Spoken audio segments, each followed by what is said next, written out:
Hi, నేను మీ Phani. Welcome to this is Phani. ఇందాకే బజ్ ప్రోమో అనేది వచ్చింది, చూసేసారా? అర్జున్ హోస్ట్ చేయబోతున్నాడు. ఇందాక మనం చాలాసార్లు మన వీడియోస్లోనే చెప్పుకున్నాం. సో ఆయన కూడా ఇప్పుడు హోస్ట్ చేయడానికి అఫీషియల్గా ప్రోమో అయితే రిలీజ్ అయిపోయింది. అర్జున్ లాంటి ఒక కంటెస్టెంట్ హోస్ట్గా ఎలా పనికొస్తారు, అది కూడా బజ్. బేసిక్గా బజ్ అంటే ఆ షోకి జనాలు ఎలా అలవాటు పడిపోయారు. బీభత్సమైన అందులో క్వశ్చన్స్ ఎలా ఉంటే, నువ్వు ఆ రోజు అలా ఎందుకు చేసావు, అబ్బా నువ్వు అలా చేయకపోతే ఇలా జరిగేదా, నీ వల్లే కావాలైంది, అబ్బా నీకు అంత సీన్ ఉందా అంటూ ఈ కైండ్ ఆఫ్ క్వశ్చన్స్. అంటే అది ఇంటర్వ్యూ కంటే కూడా ఇంట్రాగేషన్ కైండ్ ఆఫ్ క్వశ్చన్స్కే ఎక్కువ పెట్టింది పేరు అనమాట. అందుకే యాంకర్ శివ లాంటి వాళ్ళు హోస్ట్ చేసినప్పుడు అది బాగా పాపులర్ అయింది. ఆయన అడిగే క్వశ్చన్స్కి అసలు హీట్ ఎక్కిపోయేది అనమాట. అసలు యాంకర్ శివకి సంబంధించిన Bigg Boss buzz promo release అవుతా అసలు ఒక వేడిగా హాట్ కేక్లా అమ్ముడుపోయేది అంటే మీట్సే యూట్యూబ్లో ఆ రేంజ్లో వ్యూస్ వచ్చేవన్నమాట. సో షో కూడా మంచి ఇదైంది ఆయన హోస్టింగ్ వల్ల. బేసిక్గా యాంకర్ శివ ఏంటంటే బయట ఆయన చేసిన ఇంటర్వ్యూస్ కూడా అలాంటి కాంట్రవర్షియల్ ఇంటర్వ్యూసే ఉండడం వల్ల ఆయన ఫేమస్ అయింది. దానివల్ల అలాంటి ఫేమస్ అవ్వడం వల్లే ఆ ఐడెంటిటీతోనే బిగ్ బాస్లో కూడా తను ఎంటర్ అవ్వగలిగాడు. సో బిగ్ బాస్లో దాని తర్వాత నెక్స్ట్ సీజన్లో తను వచ్చినప్పుడు కూడా బిగ్ బాస్ బస్కి తనకి షో హోస్ట్గా అవ్వడానికి కూడా అలాంటి ఒక రీజన్, కాంట్రవర్షియల్ ఇంటర్వ్యూస్ అయితే ఈ క్యాండిడేట్ అయితే బాగా చేస్తారని బిగ్ బాస్ వాళ్ళు కూడా అనుకొని తను పెట్టడం వల్ల ఆ షో కూడా మంచి పాపులర్ అవ్వడం అయితే జరిగింది. కానీ ఇప్పుడు అలాంటి ఒక కాంట్రవర్షియల్ థింక్, అంటే కాంట్రవర్షియల్ క్వశ్చన్స్ అడిగే ఎలిమినేటెడ్ కంటెస్టెంట్స్ని ఇంటర్వ్యూ చేసే ఒక షో ఏదైతే ఉందో, ఇప్పుడు ఎలిమినేటెడ్ కంటెస్టెంట్ అంటే ఆబ్వియస్లీ మనకి సెప్టెంబర్ 1 షో స్టార్ట్ అవుతే ఫస్ట్ సండే ఎప్పుడు వస్తుంది, ఎలిమినేట్ అవ్వడానికి సెప్టెంబర్ 8 వస్తుంది. సో 9th మండే అవుతుంది కాబట్టి ఆ రోజు మనకి టీవీలో టెలికాస్ట్ అవుతుంది అర్జున్ హోస్ట్ చేసే బిగ్ బాస్ బజ్ షో.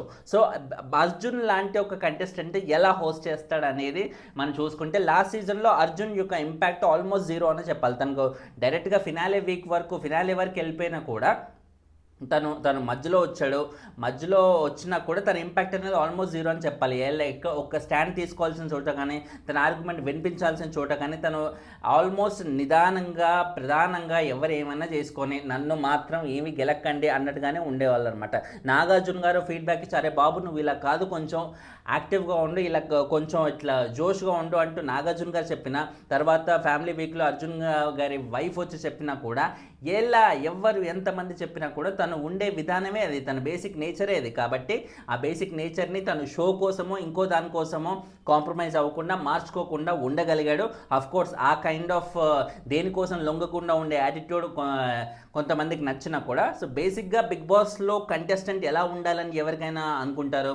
ఏదైనా ఆర్గ్యుమెంట్ ఉంటే దిడేల్మంటూ వెళ్ళి వాయించే విధంగా, వాయించడం అంటే ఫిజికల్గా కాదు వర్బల్గా బెస్ట్ ఆర్గ్యుమెంట్ స్కిల్స్ కనబర్చిన వారికి, నాగార్జున గారు ఏదన్నా పాయింట్ రేస్ చేసినప్పుడు దాన్ని డిఫెండ్ చేసుకునే వారికి, లేదా నాగార్జున గారి ఫీడ్బ్యాక్ని పర్ఫెక్ట్గా తీసుకొని దాన్ని అప్లై చేసే వాళ్ళకి, ఇలాంటి వాళ్ళకి ఎక్కువ స్కోప్ అనేది ఉంటుంది షోలో. కానీ అర్జున్ అలాంటివి ఏది తీసుకోకుండా తను ఎలా ఉన్నాడో అలాగే ఉన్నారు, లాస్ట్ వరకు ఉండగలిగినా కూడా ఆల్మోస్ట్ జీరో ఇంపాక్ట్ అనమాట. సో అలాంటి అర్జున్ని ఇప్పుడు తీసుకొచ్చి బజ్ హోస్ట్గా చేస్తే, అంటే బజ్ షోనే మోస్ట్ కాంట్రవర్షియల్ క్వశ్చన్స్ అడిగే ఒక షో, అలాంటి ఒక షోని అర్జున్ లాంటి ఒక నిదానంగా ఉండే క్యాండిడేట్కి అప్పగిస్తే, హోస్ట్గా పెడితే ఎలా ఉండబోతుంది అనేది చూడటానికి చాలా ఎలా ఉంటుంది, ఇంట్రెస్టింగ్గా ఉంటుందా, ఎబ్బెట్టుగా ఉంటుందా అనేది కూడా చాలా చూడాలన్నమాట. సో బేసిక్గా అర్జున్కి ఎందుకు స్టార్ మావల్ అంత ప్రిఫరెన్స్ ఇస్తున్నారు అనేది మనం చూసుకుంటే, ఇప్పుడు మొన్న అయిపోయిన షో కిరాక్ బాయ్స్ కిలాడి గర్ల్స్, ఆ షోలో కూడా బాయ్స్ టీమ్కి అర్జునే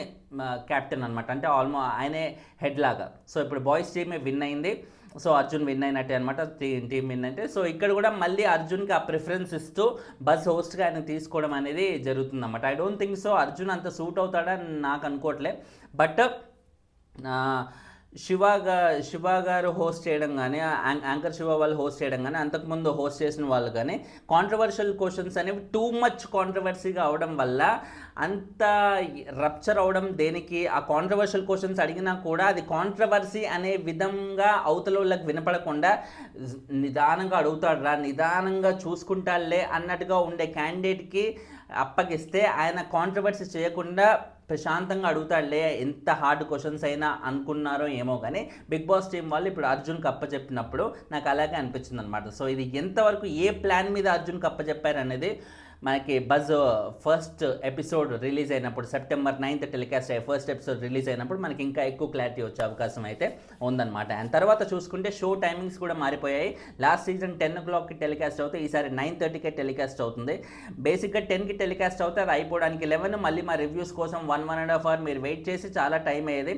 బట్ ఈసారి అలా కాకుండా 9:30కే స్టార్ట్ అవడం వల్ల 10:30కి అయిపోతే మా రివ్యూస్ కూడా లాస్ట్ టైం కాకుండా ఇంకొంచెం ఎర్లీగా వచ్చే అవకాశం అయితే ఉంటుందన్నమాట. సో ఇలా బిగ్ బాస్ ఫ్యాన్స్కి ఇది చాలా మంచి న్యూస్ అనే చెప్పాలి. నేను అనుకుంటున్నాను చాలా మంచి న్యూస్, ఎందుకంటే చాలామంది కాలేజెస్కి, స్కూల్స్కి, లేకపోతే ఆఫీస్కి వెళ్ళే వాళ్ళు కాబట్టి వాళ్ళు ఎర్లీగా పడుకోవాలనుకుంటారు. కాబట్టి బిగ్ బాస్ ఎర్లీగా స్టార్ట్ అయ్యి ఎర్లీగా వెళ్ళిపోతే వాళ్ళు కూడా ఎర్లీగా పడుకోవడానికి అవకాశం ఉంటుంది మా రివ్యూ చూసేశాక.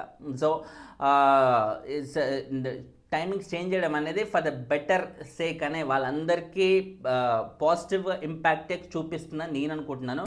బట్ మీలో ఎంతమంది అనుకుంటున్నారు పాజిటివ్ ఇంపాక్ట్ ఏం కాదు 10కి రిలీజ్ అవుతేనే ప్రశాంతంగా ఉండేది, ఎందుకంటే ఆ టైమే మాకు ఎలాగో నైట్ షిఫ్ట్ కాబట్టి నేను నైట్ షిఫ్ట్లో ఉండేవాళ్ళు మేము అలాగే ఎంజాయ్ చేస్తాం 10కి వస్తేనే షో అన్నట్టుగా అనుకునే వాళ్ళు ఎవరన్నా ఉన్నారా, లేకపోతే ఏం కాదురా 9:30కే ప్రశాంతంగా ఉంది మంచి పని చేశారు అన్నట్టుగా అనుకున్నారా? ఏదైతే అనుకున్నారో అది కింద కమెంట్ ఏదో చేయండి, నాకు కూడా ఒక క్లారిటీ వస్తుంది.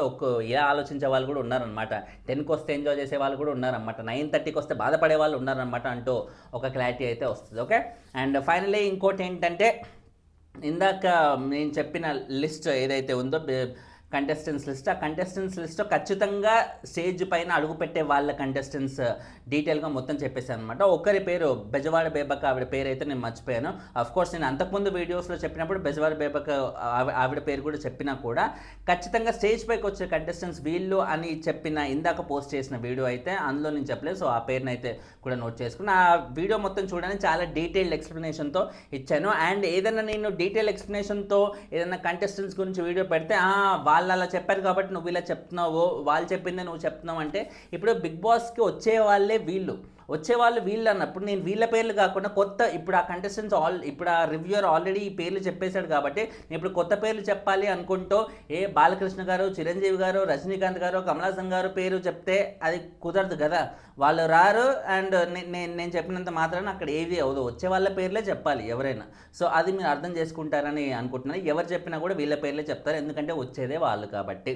అండ్ ఫైనల్లీ చూసుకుంటే Big Boss September 1st start అవబోతున్న ఈ షో త్రూఅవుట్ నాగార్జున గారు రీసెంట్గా ఒక కన్వెన్షన్ అనేది ఆయన ఫంక్షన్ హాల్ డిమాలిష్ చేయడం వల్ల పర్సనల్గా చాలా అయితే ఫినాన్షియల్ లాస్లో అయితే ఉన్నారు. సో ఆయన ఎంతవరకు ఇది హ్యాండిల్ చేస్తారనేది చాలామంది అడుగుతున్నారు. ఆయన వస్తారా లేదా, ఎట్లా హ్యాండిల్ చేస్తారు అంటే, ఇప్పుడు ఆయన ఫినాన్షియల్గా అంత పెద్ద లాస్, ఫినాన్షియల్ లాస్ అనే కాదు, ఆయన అంటే ఒక ఇల్లీగల్ కన్స్ట్రక్షన్ అంటూ సోషల్ మీడియాలో కూడా బాగా వైరల్ అవుతున్న న్యూస్ కాబట్టి ఆయన మెంటల్గా కూడా బాగా హెరాస్మెంట్ ఫేస్ చేసి ఉంటారు. సో అలా అంటే నాగార్జున గారి మీద ఒక్క మరక కూడా లేని ఒక స్టార్ హీరో ఎవరైనా ఉన్నారంటే ఆయన, అంటే ఉన్న చాలా కొద్ది మంది హీరోస్లో ఆయన కూడా ఒక హీరో అనమాట. సో అలాంటి హీరోకి మా ఒక humiliation kind of thing. So ఆయన షోలో ఇప్పుడు ఏ చిన్నది మాట్లాడినా కూడా, ఏ చిన్నది చెప్పినా కూడా, ఇప్పుడు బిగ్ బాస్ హోస్ట్ బాధ్యత ఏంటి, కంటెస్టెంట్స్ ఆ వీక్లో మొత్తం చేసిన తప్పులు ఏమన్నా ఉంటే దాన్ని ఎత్తి చూపి అలా కాదు ఇలా కాదు అలా అని చెప్పేయడం. సో ఇప్పుడు నాగార్జున గారు వచ్చి నువ్వు అలా కాదమ్మా ఆ రోజు నువ్వు తప్పు చేసావు అనుకుంటూ ఆయన చెప్తూ ఉంటే బయట చూసే ఆడియన్స్ ఎలా ఉంటుంది, ఈయన చేసిందే అంత పెద్దగా ఉంది బయట, ఈయన చెప్పొచ్చలే అంటూ ఆబ్వియస్లీ ఒక సెక్షన్ ఆఫ్ ఆడియన్స్ అనేవాళ్ళు ఖచ్చితంగా అనుకుంటారు. సో ఆయనకి ఈసారి హోస్టింగ్ కొంచెం కష్టంగా ఉండబోతుందేమో. ఏ చిన్నది ఆయన ప్రతి బాడీ లాంగ్వేజ్ ఆడియన్స్ ఈసారి చాలా కీన్గా అబ్జర్వ్ చేస్తారు, ఎందుకంటే ఆయన ఫినాన్షియల్ లాస్ కానీ లేకపోతే మెంటల్ హెరాస్మెంట్ కానీ ఆ రేంజ్లో అయితే ఫేస్ చేశారు. జస్ట్ బిఫోర్ బిగ్ బాస్ వారం ముందు, షో స్టార్ట్ అయ్యే వారం ముందే ఈయన ఫేస్ చేయడం అనేది నిజంగా బ్యాడ్ లక్ అని చెప్పాలి. So let's wait and see Nagarjuna garu ఇదంతా ఎలా హ్యాండిల్ చేసి, ఆయనకున్న ఎక్స్పీరియన్స్కి ఇలాంటివి ఎన్నో చూసుంటారు, బట్ ఈసారి ఎలా ఉండబోతున్నారు అనేది మనం చూడడానికి కూడా చాలా ఇంట్రెస్టింగ్గా ఉంటుంది. At the end of the day thanks lot for watching. ఛానల్ని సబ్స్క్రైబ్ చేయండి. ఇలాగే బ్యాక్ టు బ్యాక్ వీడియోస్ వస్తూ ఇలా కుమ్మేసుకుందాం. ఇన్స్టాగ్రామ్లో కూడా ఫాలో అవుతుండండి. ఇక్కడ లేని చిన్న అప్డేట్స్ ఏమైనా ఉంటే అన్ని వీడియోస్ చేయలేం కాబట్టి అక్కడ పోస్ట్ చేస్తూ ఉంటాను. This is funny and channel name లాగే దిస్కి ఈస్కి ఫనీకి గ్యాప్ లేకుండా కొట్టేయండి, ఆ పేజ్ అయితే దొరికేస్తుంది. Thanks lot for watching. Bye.